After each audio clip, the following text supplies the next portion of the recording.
Ladies and gentlemen, the panelists are taking their seat.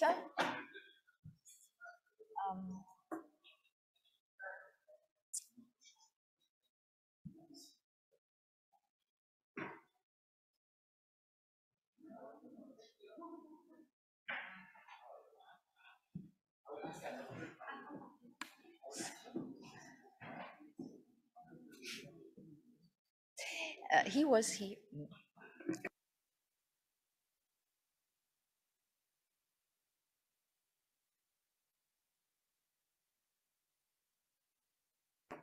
If all panelists can take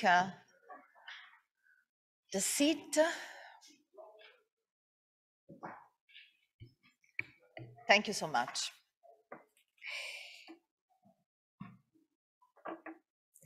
My name is Akiça Bahari.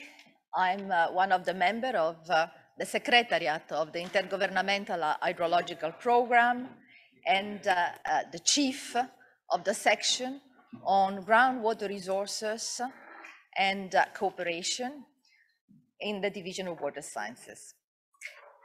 My pleasure today is to moderate a panel on science and policy. As we heard, the main question this morning was how to go from science to action. As we heard already 20 years ago, scientists alerted, but no action was taken.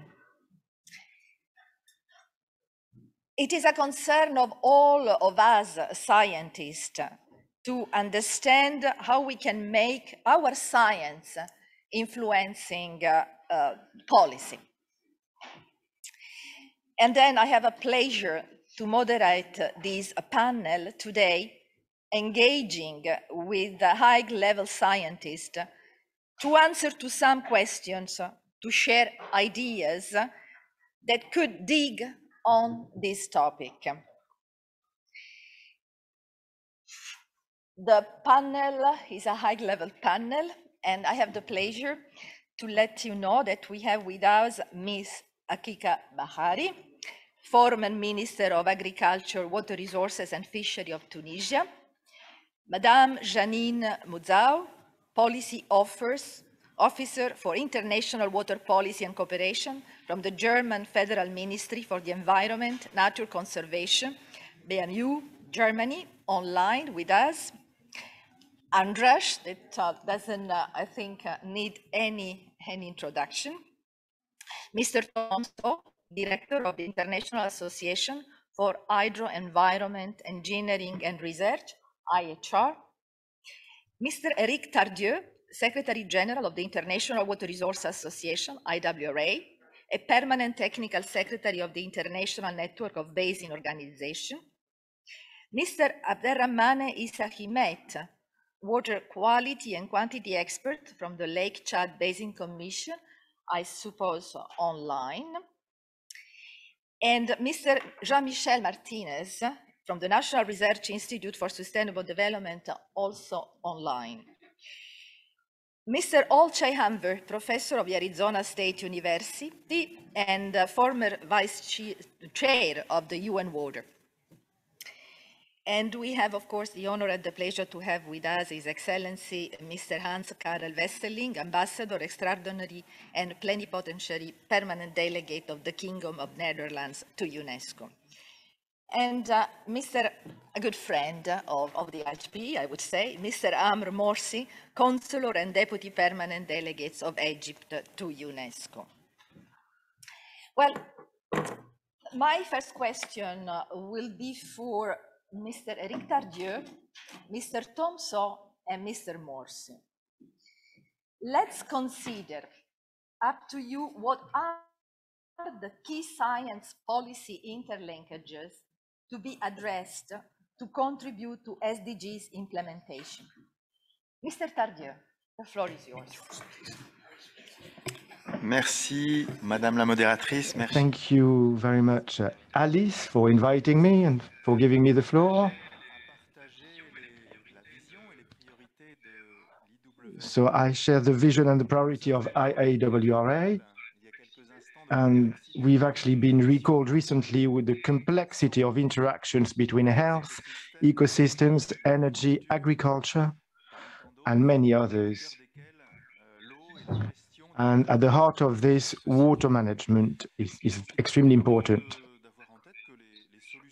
And so we must also keep in mind that solutions come from the water sector, but also from other sectors. And it's essential to quickly respond to crises such as the ones that we've seen over the last few years, for example, the pandemic, conflicts, climate change. And so for the IWRA, well, this is really at the heart of our project, because we really want to be a platform, a community that is made up of researchers, political influencer managers. And so we think the question that you are actually asking is very relevant. And I would like to answer with 5 priorities that actually came up from our last Congress that was organized in December in Korea. So the first priority, which comes back to what was said this morning, is to strengthen the use of nature-based solutions. And this is a priority for water management and water resources management, but also to preserve biodiversity, because there is a very strong link between water security and ecological security, and we need to work on this. And this means to accelerate the use of nature-based solutions, but also to have better interlinkages between public policies. And also we need to have closer links between different scientists. So we really need to break the silos, as we say.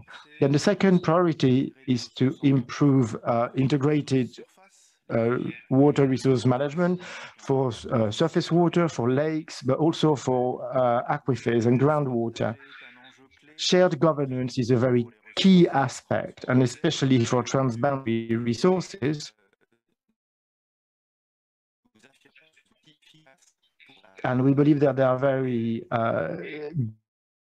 good tools for peace and for sustainable development. The third priority, new emerging solutions for sustainable and productive agriculture. And I don't think we've spoken about this so much until now, but it's a very important challenge where there's a huge water consumption. And so we need to work on this on scientific, on government level, also to have better consistency between public policies. It's also linked to health and soil health, and also interlinkages between territories, soils, agriculture, and water management. Fourth point, and this is really at the heart of the topic: how can we strengthen coordination between science, education, training, and in particular, to make sure that there is an awareness raising among new generations that can then mobilize these new tools for knowledge, for better management of water resources. Knowledge tools that need to be mobilized also for awareness raising among the general public. It is extremely important. Science needs to be more disseminated among all of the citizens who are water consumers, water users. And I'm coming to the fifth message I wanted to share with you this morning: the youth. How can we make sure that the youth is really at the heart of our approach? Of course, this is a critical topic for scientists, but we need to strengthen this part also.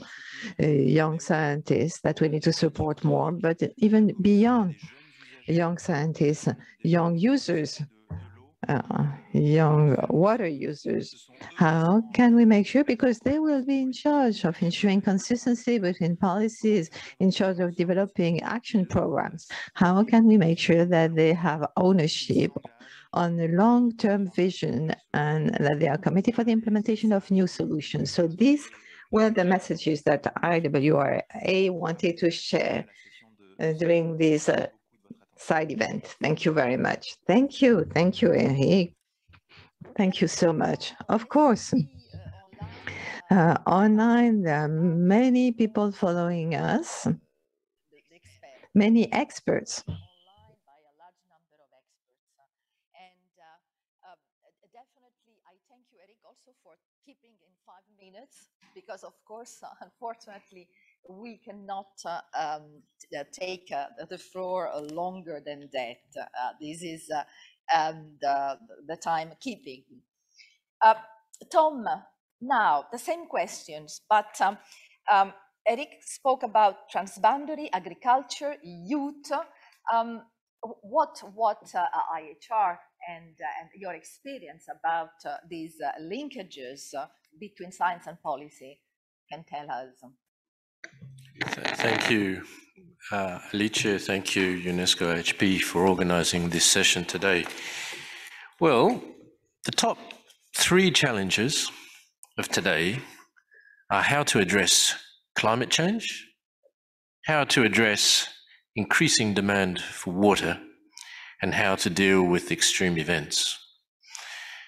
This is not only what is being said and shown by exponential graphs of my colleague András here, but it is what is being said by national water leaders from around the world, as identified in a global water policy report that surveyed the direct opinions of ministers and general directors of water from 88 countries, representing 3/4 of the population. Indeed, when we consider the remarkable confluence of natural phenomena and circumstances leading to record-breaking intensities and frequencies of flooding, for example, it is sometimes difficult or even impossible, given current knowledge and measures, for managers to plan for or to adapt to. And if you add to this mix the new challenges, in addition to adaptation, to the water sector laid down by governments, representing 90% of GDP of the entire world, which have all now engaged to achieve carbon neutrality in the coming decades, as well as other continued crises, such as access to water and sanitation, it is clear that there remain huge challenges to confront. Now, representing a more technical organisation, I'd like to say it is simply not true that we have all of the technical knowledge to solve these problems and lack only the political will. The science, the technology, innovation, the data and improved information will provide the policymakers with better ways and better options of meeting these challenges in a cross-sectoral way. Now, there is much where we still lack in terms of these areas. For example, in water education systems or data systems in continents such as Africa, where water resources remain largely underutilised and where water infrastructure counts still amongst the most significant challenges. The African Development Bank, for example, estimates that less than 5% of cultivated land is being irrigated and only 10% of hydroelectricity potential is being realised. Looking across sectors, being cross-sectoral, for example, if we look at energy, development of hydropower potential in parts of Africa could bring electricity to millions of people who now live without it. So there is a great potential for a more water-secure future, but we won't be able to make headway on this if we don't bring this two-way street into town. That is to say, bringing the science and the knowledge of practitioners and scientists in ways packaged as solution paths to policymakers, and 2, making our policy priorities clear to those scientists, those researchers and engineers, and those who implement. That is to say, those who are best placed to advise, innovate, and help find pathways and options forward.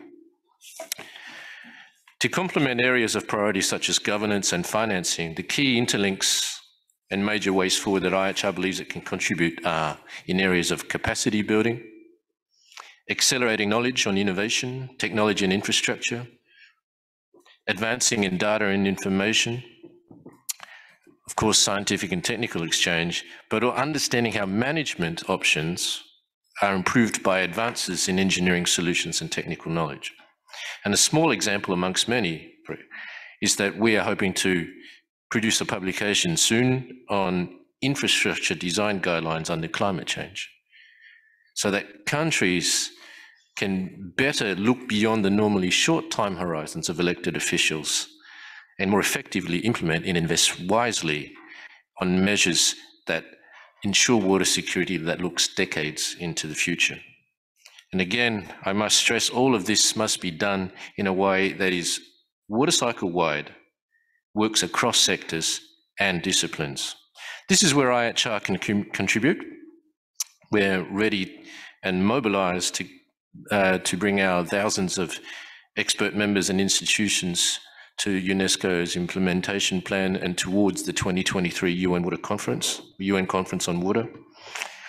We're ready to do this in 5 key areas. 1, hydraulics for sustainable development.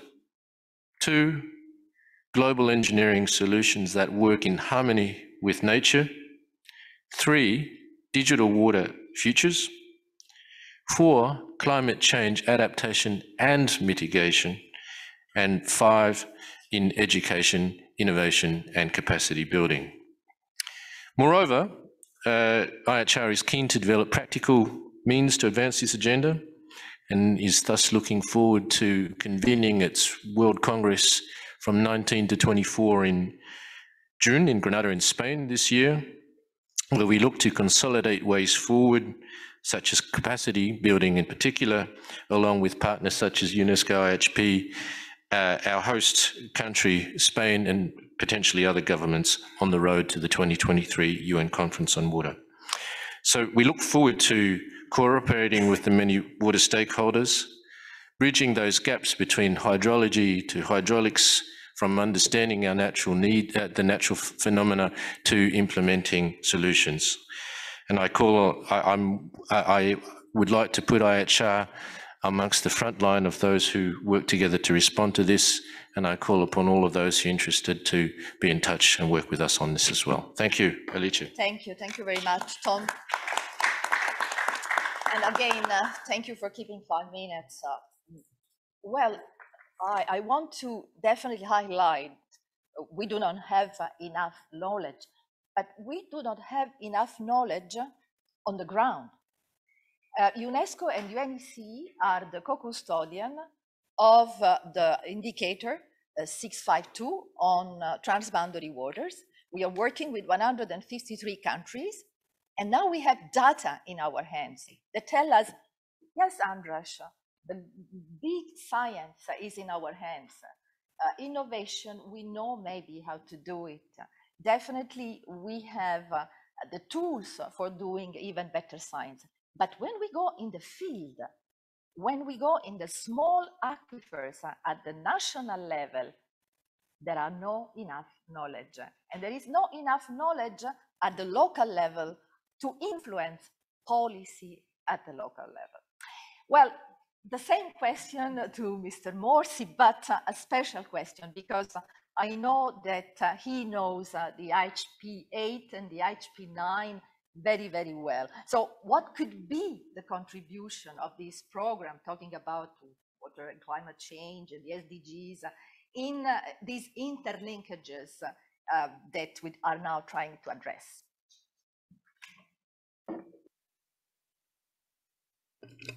Thank you so much, Alicia. I would like to thank the IHP Secretariat for organizing this important conference. I would call it, this is Paris contribution, likewise to Geneva contribution, your contribution to the UN conference on water. Thanking you also for inviting me. I see that I'm representing a member state alongside with His Excellency, the Ambassador of Netherlands. It means that you are very keen to hear not only from academia and scientific community, but also the governments about our perception, how UNESCO can participate in the and contribute to the UN Water Conference. And at the outset, I would like to share with you 2 main remarks. This is the first conference, UN conference, since 1977.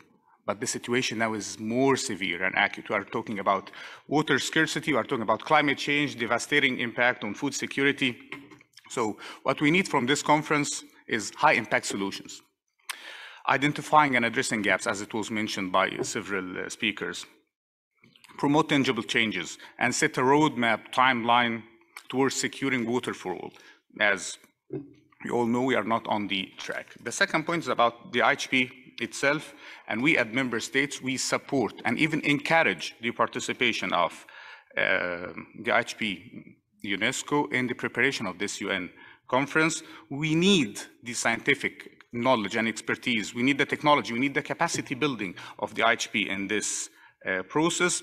As Alici mentioned, IHP-8 contributed very much in the global discussions on water security. Now we have IHP-9.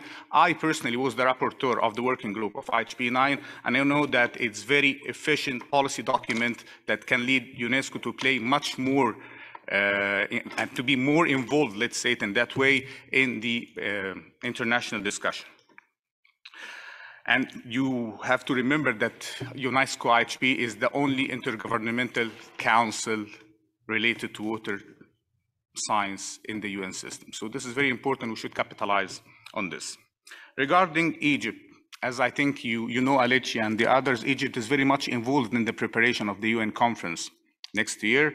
We are involved in the discussions in Geneva for the Geneva contribution to this conference. We are also engaged in the discussions in New York. Egypt, alongside with Finland, we co-founded what we call the cross-regional statement on water, which was signed by more than 168 member states and more than 11 international organizations, with a perspective to have a kind of reflection on how we can contribute to the discussions on the UN conference next year, and setting, of course, a list of priorities that can galvanize the action and ambition of all the scientific and member states. Also presiding the coming COP27, we're going to host the COP27 in next November, add extra task and extra responsibility to Egypt in this regard. I'm not going to re-mention the remarks regarding the IPCC report, how the situation is very critical. I would only mention one piece of information that in my region, in the Middle East, the expectations that we lose 14% of our GDP because of water scarcity by 2050. This was one of the most surprising in a negative way for me from reading this report. We are in a dire need, and as the ADG mentioned, the different figures and the very close linkages between climate change and water. We are working now with UNESCO, our UNESCO regional office in Cairo, with the IHP Secretariat to develop a concept note of how UNESCO can participate very actively in the COP27. We are very keen to have a strong participation from their side. And now, from the perspective of a member state, what we need from this conference, what we are expecting to have as a result, we need a roadmap and a timeline for a UN system-wide approach. This is, I think, the right moment to have a kind of coordinated, harmonized approach from all the UN agencies regarding the water issues, increase the synergies among the different indicators and targets of the SDG 6, as well as the SDG 6 with all the other water-related targets in the Agenda 2030. We need to improve water diplomacy, and we have here with us Dr. Fadi Khumer, one of the major godfathers of water diplomacy. And we need, of course, political dialogue. We need to strengthen the cross links among water, climate change, biodiversity, human rights, livelihood, environment. This is very important for us, and I think this is the critical moment. Thank you so much, and I think this is the time to act for all of us. Thank you. Thank you so much, Mr. Morsi. I mean, the life of the IHP depends on the member states, on the countries. So to hear the country's vision for us is crucial. I would like now to call Madame Bahari. And I have another question for her. How can scientific inputs can better influence and used by policymakers, and at the same time, how to expand the knowledge base and support decision-making on accelerating the SDG by looking at opportunities and challenges. Thank you. Good morning, and thank you, Alice, for the invitation to be part of this important meeting. I think that indeed to have a conference next year on the water after, the previous one that took place in 1977 showed that we have a lot to be done and that a lot of work has to be done. I would like first to report about the findings of a preliminary assessment about water security in Africa that was made by UNU-INWE. And it was a preliminary assessment of water security in 54 countries in Africa. And this morning we was talking about data and data availability. But this study was showing this assessment that was taking 10 complementary and interdependent components of national water security: drinking water, sanitation, water availability, water use efficiency, water quality, infrastructure governance, and so on. But it was showing, the assessment reveals that the state of water-related data on almost all water issues in Africa remains very poor. And that with such poor data availability, progress is difficult to assess accurately. And for example, what percentage of African population will have access to safely managed drinking water services or safely managed sanitation by 2030 is the big unknown. Although they need to to reach 100% in 2030. So this is just showing that, the lack of data. And this is when we talk about, data, and we think that this is something available, and we talk about modeling and saying data is not there. And and it can maybe even, we can think of it as an indicator in future water security assessment. That means that the level of water security in Africa overall are unacceptably low, and there has been little progress in water security in most African states over the past 3 to 5 years. So the figures that we are giving, like 2.2 billion things, they are not accurate. We don't know, in fact, how many. And this is something very important. So it means that also, all the expenditure in R&D are very low in several of the countries. And that when we talk about the importance, this meeting is about science, technology, and innovation, and how they can deliver on the SDGs, and about not only on development, for all. It means that it is an issue, and we are not there.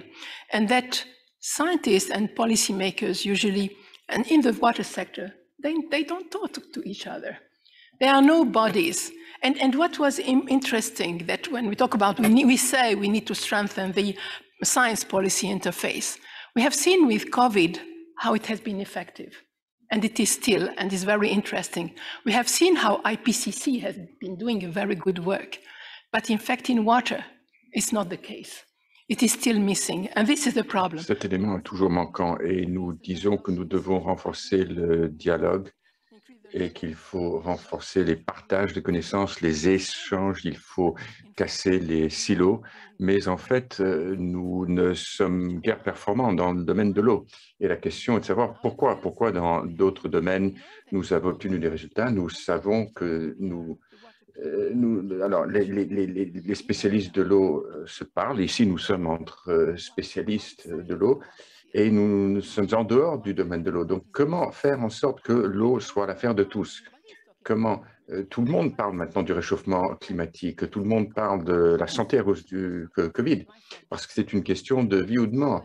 Et l'eau n'est pas perçue comme une question de vie ou de mort, alors qu'elle l'est. Et combien de personnes sont tuées par la diarrhée, combien de personnes sont tuées par la sécheresse, par les inondations. Donc, cela n'est pas ancré chez les gens, et je crois que c'est ce sur...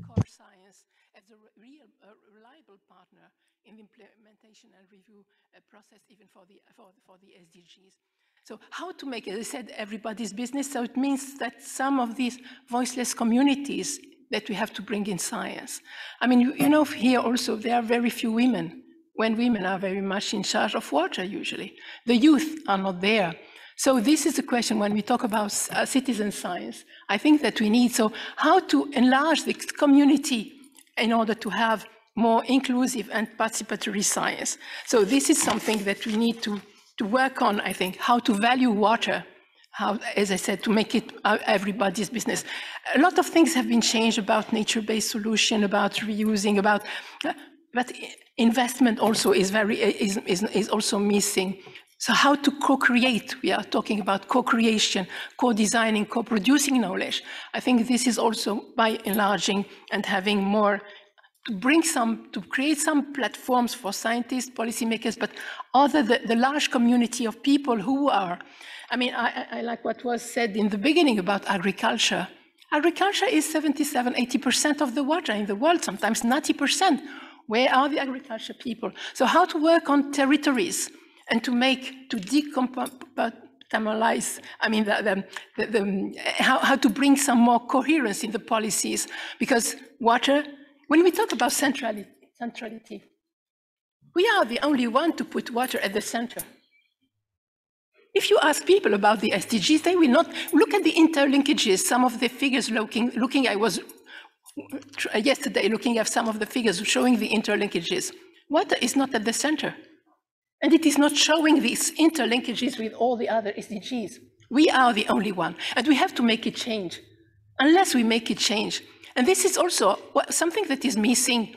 A study is showing the centrality of water, how it is impacting the overall economy, the development. It has not been done. So unless we show that it is, IPCC has started just now talking about water, and we are happy with that. But it should not be. When I was working at the African Water Facility trying to look for funds, Denmark was saying all the funds are going to climate. But I was saying floods and droughts, all is about water. Adaptation is about water. Climate is about water. But people were not convinced. So this message is not going across.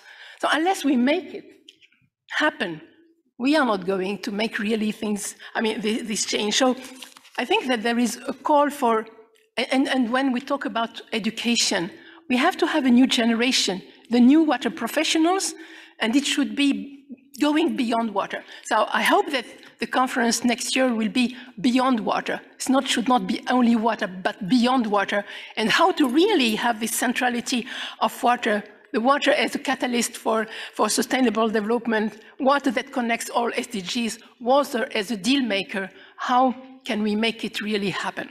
Thank you. Thank you very much, Akiça.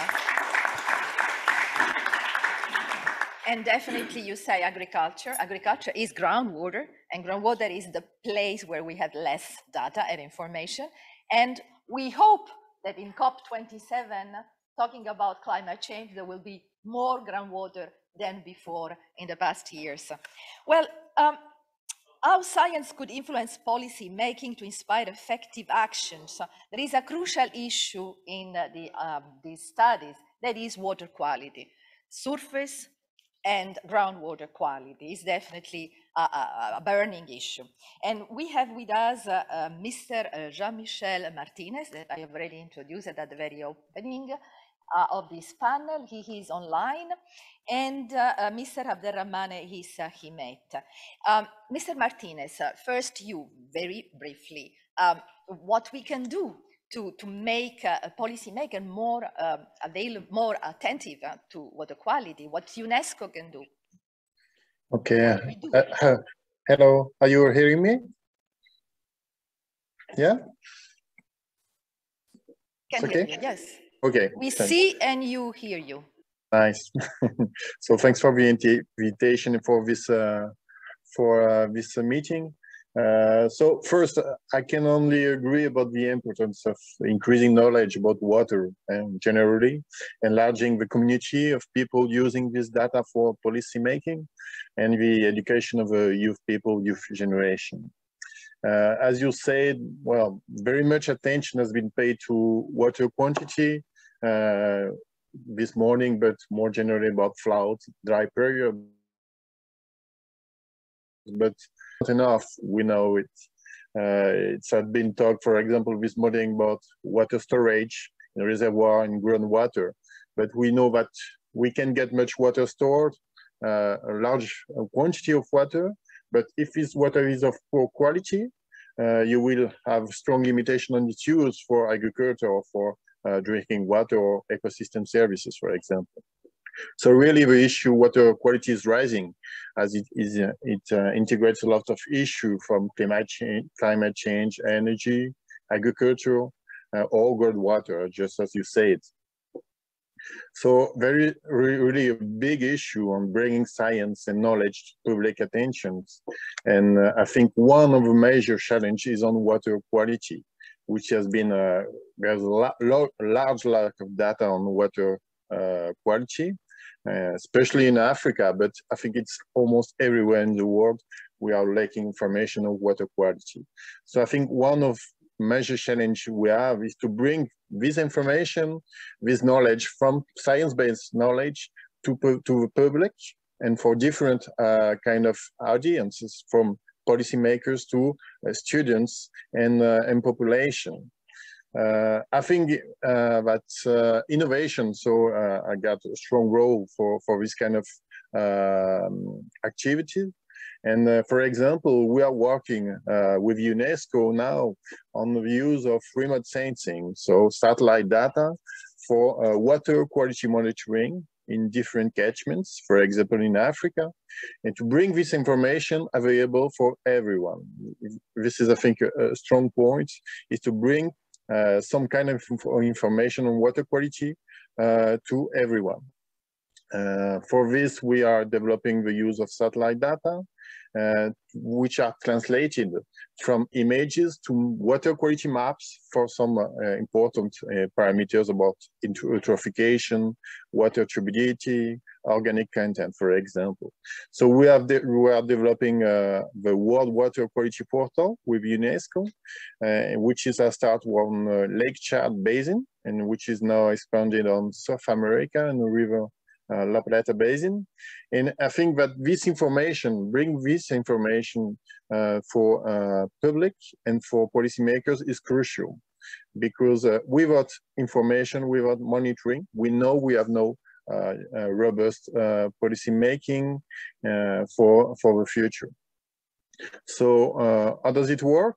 This World Water Quality Portal, we take satellite images, and using all science knowledge that has been produced in last years about how the optical information can be translated in terms of water quality, we produce and process all this information and data with help of the French Space Agency, CNES, to produce an online portal where everyone can have access to this kind of data. And our hope is to have this kind of information for to everyone, from associations to governments, to have them in a better assessment of water quality now, and as well to have for the management of multiple water uses, for example. Thank you so much. Mr. Abderrahmane, you are also involved with UNESCO in the water quality portal and activity. And of course, you are an expert on that, and in particular, your experience on the Lake Chad Basin Commission is crucial. Do you want to say something more about this issue and topic and the actions that we do? Merci. Donc, Thank you. Well, I would say that the scientific contributions could be better used by the decision makers, and only better used if scientific data are converted into data for the public at large. In other words, more easily understandable by policymakers. Therefore, the basis of knowledge will be broader and will be taken into account in decision-making on stepping up implementation of the SDGs. I'd like to share with you the extent to which these scientific contributions can contribute to widespread knowledge. As Mr. Martinez has said, we have developed a global portal on water quality the basin of Lake Chad is approximately 2.5 million square kilometers with very long rivers, and we cannot follow in real-time agricultural, industrial activity. In other words, all the activities which may pollute water resources. And during the workshop in Accra, UNESCO presented the portal which has been developed for the Nile and the Zambezi, and we had asked for a replication of that model for the Lake Chad Basin, and we now have a tool which is a decision-making tool which we can track from, means that we can track from our offices all the different water channels, upstream, downstream, in order to avoid there being pollution problems, be that from industrial activity from Niger or Nigeria on the UAB, or from Cameroon, between Chad and Cameroon via the Logon. And we have positioned the various industries, and on a daily basis, we try to check whether the water quality is satisfactory. And we track this using this portal, which we have developed with UNESCO, the CNES, and the IRD.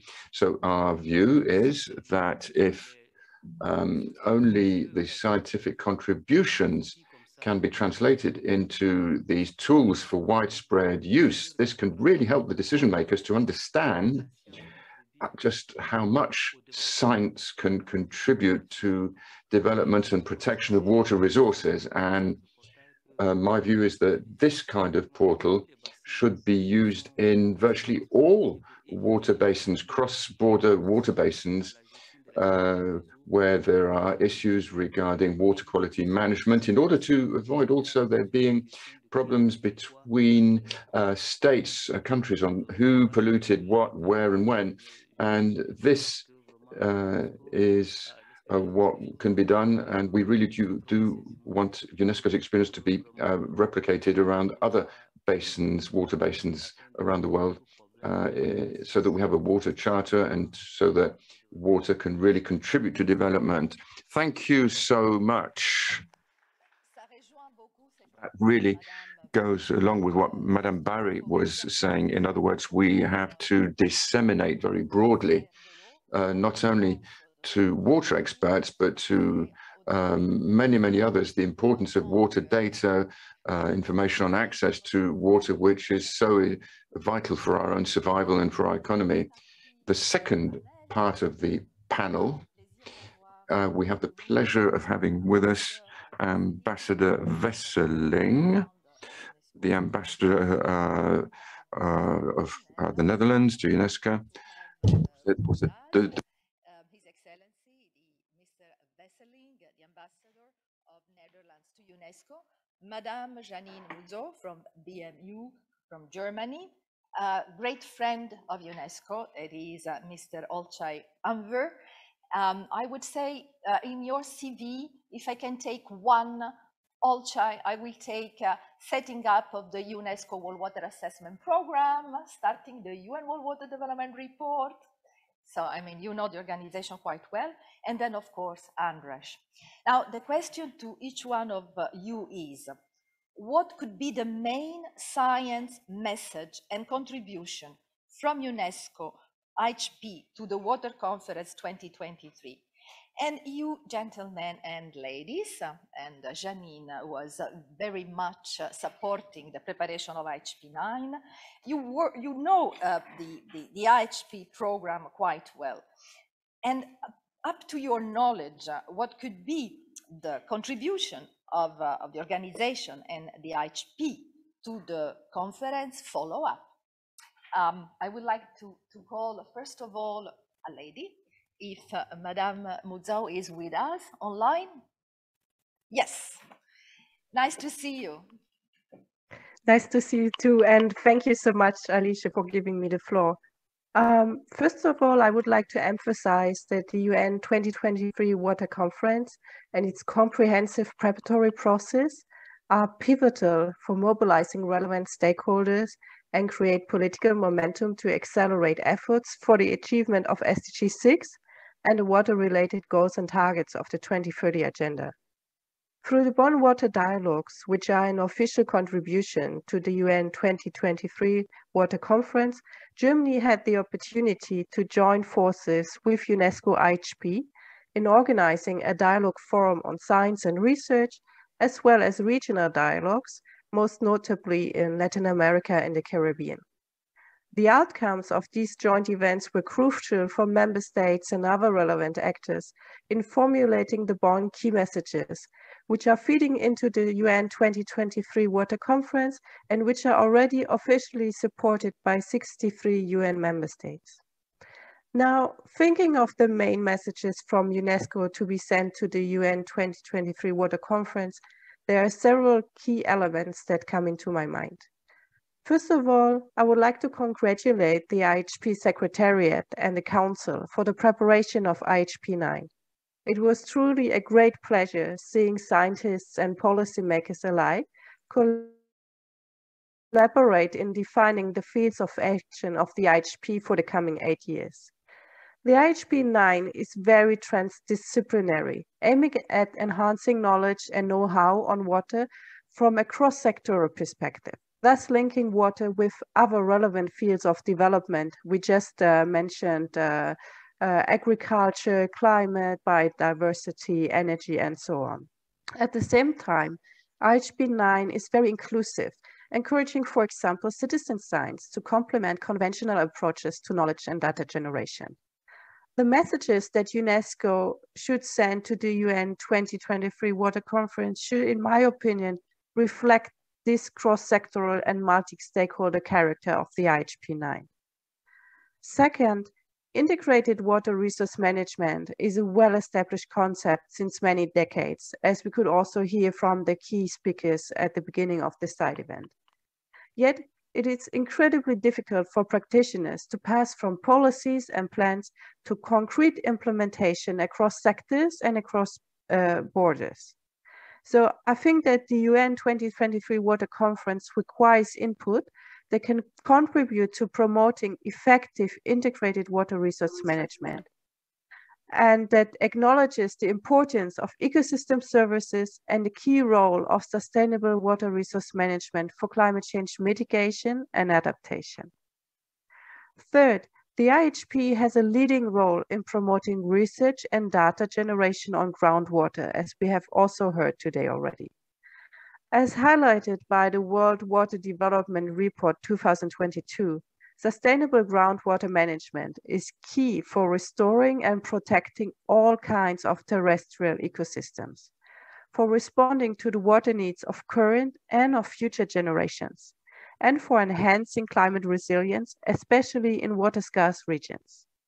I would therefore like to encourage UNESCO to send key messages to the UN 2023 Water Conference that highlight the need for better understanding and management of groundwater, which is so far still an invisible resource.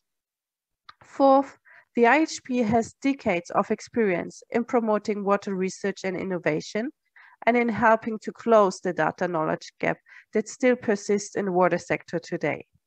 Based on this experience, I hope the IHP can provide messages on how to ensure that the outcomes of water research can be applied where they are actually needed, and what is necessary not only to enable research and innovation, but to create enabling environments for their application.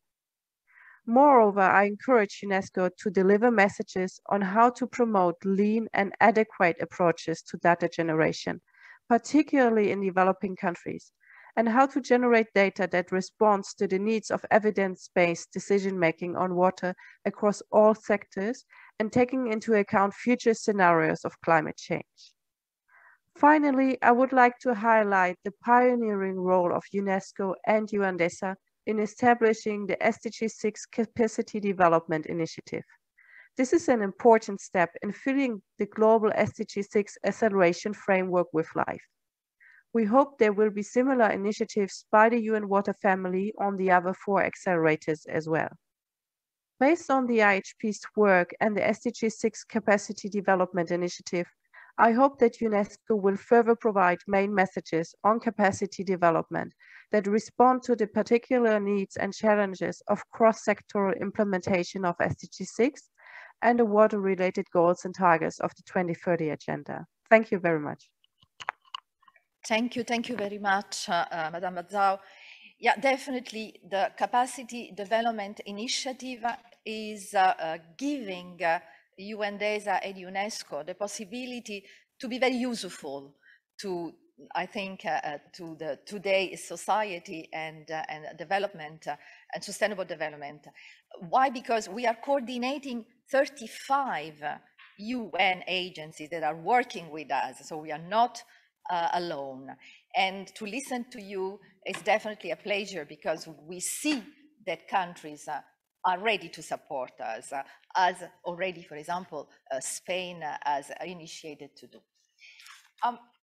I would like now to ask His Excellency the Ambassador Wesseling about his view on the contribution of UNESCO to the conference. And doing that, I would like to thank Netherlands, because of course the role of Netherlands in taking the flag for organizing this conference is crucial. So my thank you, and the floor is yours, Ambassador. Thank you very much, Alice. It's a delight to participate in such a well-organized conference, and I will participate in all modesty, as not being a water expert, but as a Dutchman who has lived practically all his life on the border between land and water, and dealing with water has come as second nature to many Dutchmen. And referring to the necessity of education on water, I still remember, but that's a very long time ago, when I was in primary school, one of the most important lessons we had to follow as kids was learn to swim. I mean, not everybody can help you when there's trouble with water. The year before I was born, 1953, was the year of the Dutch water disaster. And the first thing the Dutch said to themselves is, this will never happen again. With that knowledge that we built up, especially from that year onwards, which we call the Delta Works, that's the knowledge that we would be more than delighted to share with everybody who is, due to climate change, going to experience or might be at risk of experience the same disastrous experience that we had in 1953. But first of all, let me say I'm sorry that Mr. Henk Ovink is not here. He is our envoy for water, and as you may guess, he's working very hard on the conference of next year, to which this conference, of course, will be a very important input. The message contained in the agenda of UNESCO's water program IHP, which is called IHP-IX, and which has the same title as this event, is Science for a Water Secure World in a Changing Environment. It means, in few words, that the UNESCO member states need to share their scientific capacities to make sure that everywhere in the world people have the right quantity and quality of water accessible to them. The end point of this effort is, of course, put very shortly, SDG 6. One of my first remarks I would like to make, and in that I refer to our honorable speaker, Mr. Taikan Oki, when he said, strengthening water education for a sustainable present and future. Yes, we totally agree. We can only achieve a future with clean and enough water for all if we evolve our youth from the beginning. And youth is one of the UNESCO's main 2 priority groups. UNESCO has a global network of youth representatives and of associated schools, and is therefore well positioned to ensure youth participation, not only within IHP, but also beyond IHP. And I'm thinking of the program called Youth as Researchers. These are just a few examples of youth empowerment that UNESCO can drive. Secondly, knowledge is not only contained in scientific databases, but also water museums. I realized that when some time ago, the rector of the Dutch UN Water University, IHE in Delft, said, we need to use our water museums better to mobilize the unique knowledge contained in it for science, education, and awareness raising. Today, Mr. Eddy Morse is the chair of the UNESCO Water Museums Network called VAMUNET, working together closely with the Italian secretariat of this network. Thirdly and lastly, and I refer hereby to Professor András Szöllősi-Nagy, when he said, I think he said the time of easy water is over. Yes, we know these challenges ahead, and they are about groundwater, sanitation, integrated water management, and so on. But if we want these fields to evolve more quickly and in a more integrated way, we need to manage our knowledge better. And we can do so only by working together closely. That was the key message given to UNESCO member states at the last General Conference. Open up silos and sectors, work together. But how to do that? Part of the answer is open science. And we need to open up science so that all people from all horizons can contribute to it and benefit from it. This plea for open science is very timely, and at the last General Conference adopted the first UN recommendation on open science. This recommendation is now part of the roadmap of IHP-IX. Make water science happen, but also make sure that everybody participates in it. Thank you very much. Thank you very much, Ambassador. Yes, one of the brilliant initiatives where you had a great role as institutions and country is the Water Museum. And through culture, we can break the silos, most probably. I really hope so. The same question to András and Olcay. I don't know to call who I call first. Maybe András, the last one. Olcay, yes, your knowledge of the organization, your knowledge of the UN system, working in the UN system for many, and now back to the university. The Secretariat here is here to serve member states. And then what contribution have to you to this new future on water next year opening to us? Thank you, Alice. And good day, good evening, good night to everyone participating in person or online. And it's nice to be back at UNESCO, my first home in the UN system. I've missed the opportunity to witness or participate in the previous UN conference on water, Mar del Plata 1977, but hope to make it to the 2023 conference.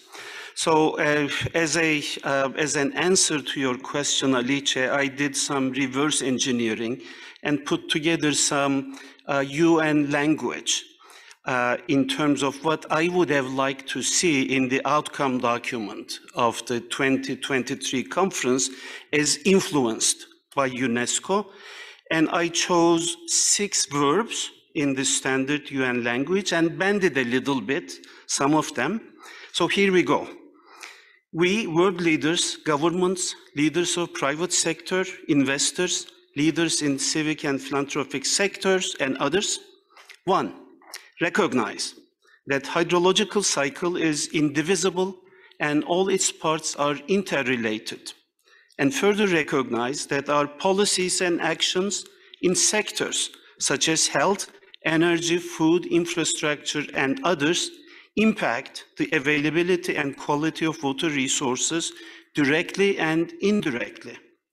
2, we affirm that we, as the global community, have established objectives and set targets for the aforementioned sectors for sustainable development, climate, disasters, degradation, and biodiversity, among others. Governments, businesses, and communities have aligned themselves with those, and we reaffirm our resolve to achieve these. 3, we confess, here comes the bending of the UN language, that we incorporated water in a compartmental manner in our governance systems. We did not respect the integrity of the hydrological cycle. We turned a blind eye to our water footprints, and our policies and actions created major distortions in the hydrological cycle, bringing it to the brink of breaking. we further confess and are embarrassed that while there was plenty of evidence to the contrary, we under-addressed water in our food, energy, climate change, disaster risk reduction, urban and oceans agendas, and even further confess that we neglected the connecting nature of water across these agendas, which could have revealed synergies, saved resources, reduced paperwork, and facilitated cooperation. 4, call on those who make, influence, or implement public policy, those who are involved in international trade and investment decisions by the way of making them or regulating them, and all who implement these to reassess their practice and make water an integral and explicit component of their respective processes. We further call on governments to create conducive environments and rules for an intersectoral cooperation which works and where water's connectivity is explicitly reflected, and call on the scientific community to more convincingly inform us through intersectoral, interdisciplinary research that takes into consideration the interlinkages across sectors and policy domains and maintains hydrological cycles integrity. 5, we pledge and promise to ensure that our policies are informed by science, our decisions are evidence-based, and the tools we use are provided and or validated by science to support science and technology in a focused manner to bring about this change and the innovations needed to accelerate the achievement of our targets, and to support the education sector at all levels so the needed capacities can be achieved and maintained, and the much needed behavior change takes place, including at the level of producers and consumers of actual and virtual water. 6, and the last, we resolve to prepare roadmaps to make this happen and to monitor and report our progress, and further resolve not to wait another 45 years for the next UN Water Conference. Thank you very much. Thank you, thank you.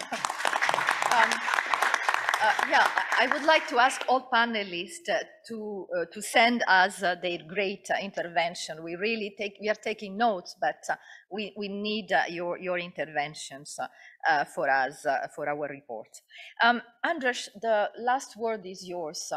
You remember that when we were working together, I told you that I was in Mar del Plata with the Italian. Yes, I was 17 years old with the Italian team.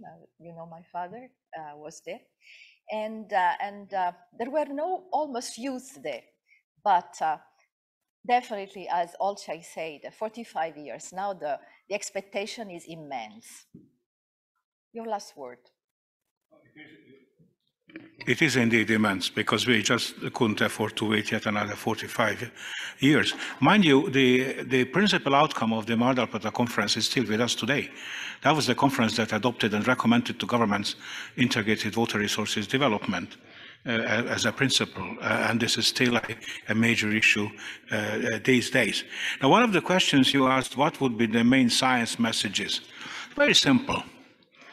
No science, no technology, no solution. Basta punto. This is as simple as that. But that's the natural science part. However, which is very important, we need to emphasize, and that should come from UNESCO as a strong message, the importance of social sciences.